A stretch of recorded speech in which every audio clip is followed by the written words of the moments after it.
મિત્રો આજે આપણે વાત કરવાના છીએ સોમનાથ મંદિર વિશે, એટલે કે એ મંદિર જેને મુઘલો દ્વારા 17 વાર તોડવામાં આવ્યું અને જે મંદિરમાંથી 20 મિલિયન દિનાર જેટલો ખજાનો લૂંટવામાં આવ્યો, જે ખજાનાની કિંમત આજના સમયમાં લગભગ 100 કરોડથી પણ વધુ છે। ગજનવીથી લઈને ઔરંગઝેબ સુધી બધાએ આ મંદિરને લૂંટ્યું અને મિત્રો એકવાર નહીં પણ વારંવાર લૂંટ્યું અને 50,000 જેટલા ભક્તોની લોહીની નદીઓ વહાવી। નમસ્કાર મિત્રો, હું છું તમારો મિત્ર અને આજે આપણે વાત કરવાના છીએ સોમનાથ મંદિર વિશે કે કેવી રીતે તેને મુઘલો દ્વારા તોડવામાં આવ્યું અને પછી હિન્દુઓ દ્વારા ફરી નિર્માણ કરવામાં આવ્યું। મિત્રો, સોમનાથનો ઇતિહાસ પૌરાણિક કાળથી શરૂ થાય છે। માનવામાં આવે છે કે આ મંદિરની સ્થાપના સ્વયં ચંદ્રદેવે કરી, તેથી તેનું નામ સોમનાથ પાડવામાં આવ્યું। મિત્રો, હું તમને જણાવી દઉં કે સોમનાથ નામનો અર્થ ચંદ્રનો સ્વામી થાય છે। મિત્રો, સમય જતાં આ મંદિરને સોના, ચાંદી અને પથ્થરોના શિલ્પોથી એટલું અનોખું અને ભવ્ય બનાવવામાં આવ્યું કે તેની કીર્તિ દુનિયાભરમાં ફેલાઈ। પણ મિત્રો, મંદિરની આ જ ભવ્યતા એક દિવસ મંદિરની દુશ્મન બનીને આવી, કારણ કે લગભગ ઈસવીસન 1026માં અફઘાનિસ્તાનનો ક્રૂર શાસક મુહમ્મદ ગજનવી ભારતની ધન સંપત્તિ લૂંટવાના ઈરાદે અહીં આવી પહોંચ્યો। અને મિત્રો, જ્યારે ગજનવીની વિશાળ સેના મંદિર પાસે પહોંચી ત્યારે હજારો સામાન્ય ભક્તોએ હાથમાં હથિયાર લઈને મંદિરની રક્ષા કરવા માટે કમર કસી। મિત્રો, મંદિરને બચાવવા માટે વીરતાપૂર્વક લડનારા આ ભક્તો અને સૈનિકોની સંખ્યા લગભગ 50,000થી પણ વધુ હતી। અને પછી મિત્રો, એક ભયંકર યુદ્ધ થયું જેમાં હજારો વીરોએ પોતાના પ્રાણની આહુતિ આપી, પણ અંતે મુહમ્મદ ગજનવી જીત્યો।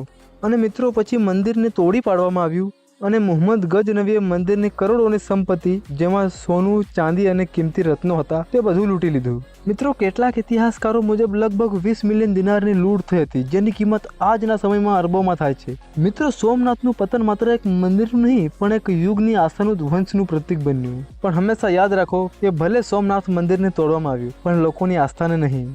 મિત્રો, સોમનાથ મંદિરને લગભગ 17થી વધુ વાર તોડવામાં આવ્યું, પણ 7 વખત મોટા પાયે હુમલા થયા અને વધારે પડતું નુકસાન થયું।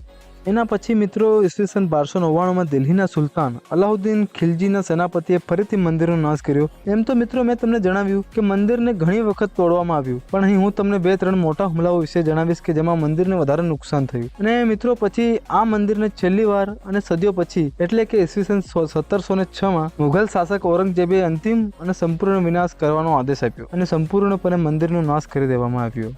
છતાંય મિત્રો, દરેક હુમલા પછી ભારતીય શાસકો અને ભક્તોએ તેને ફરી ઊભું કર્યું। અહલ્યાબાઈ હોકરથી લઈને સ્થાનિક રાજાઓ સુધી દરેક વ્યક્તિએ આ જ્યોતિર્લિંગની પૂજાને જીવંત રાખવાનો પ્રયાસ કર્યો છે। મિત્રો, આ જ છે આપણા ભારતીય સંસ્કૃતિની તાકાત મિત્રો। અને મિત્રો, તમે જે હાલમાં સોમનાથનું મંદિર જુઓ છો તે મંદિર તો આઝાદી પછી બનાવવામાં આવ્યું છે, કેમ કે એના પહેલા તો ત્યાં ખંડર જ હતું।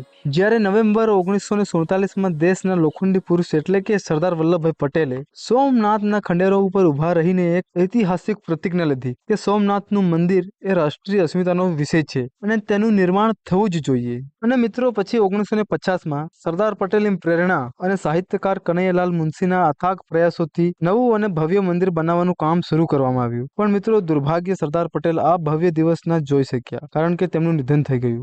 અને અંતે 11 મે 1951ના રોજ ભારતના પ્રથમ રાષ્ટ્રપતિ ડોક્ટર રાજેન્દ્ર પ્રસાદે જ્યોતિર્લિંગની પુનઃસ્થાપના અને મંદિરની પ્રાણ પ્રતિષ્ઠા કરી। મિત્રો, સોમનાથનું મંદિર આપણને શીખવે છે કે સત્તા, સામ્રાજ્યો અને આક્રમણકારો નાશ પામે છે, પરંતુ ધર્મ અને આસ્થાનો પાયો ક્યારેય તૂટતો નથી।